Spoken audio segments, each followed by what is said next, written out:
J'ai jamais vu un président de la 5e République aussi nul que vous. Eh ben, merci.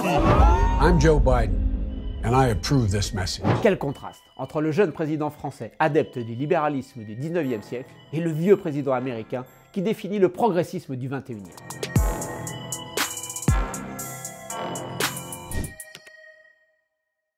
Côté France, Emmanuel Macron diminue les droits de chômeurs et brusque le report de l'âge légal de la retraite à 65 ans, en opposition avec les syndicats et l'opinion française, pour trouver 12 milliards de recettes supplémentaires d'ici 2027 afin d'équilibrer le régime. Avec une dette publique à 3 000 milliards, la France ne pourrait pas la faire passer à 3 012 milliards sans faire trembler ses créanciers? Passons. Si le gouvernement a peur des déficits, pourquoi accorder 8 milliards de suppression d'impôts de production?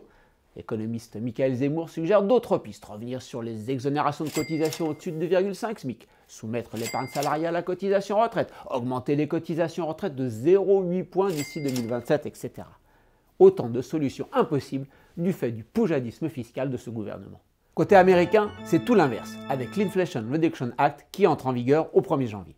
Côté fiscal, 80 milliards de budget supplémentaire pour renforcer les pouvoirs de contrôle du fisc pour 101 milliards de recettes attendues, une belle rentabilité. La mise en œuvre du taux minimal de taxation de 15% sur les profits logés à l'étranger des multinationales, etc. pour un total de près de 460 milliards de recettes fiscales en plus.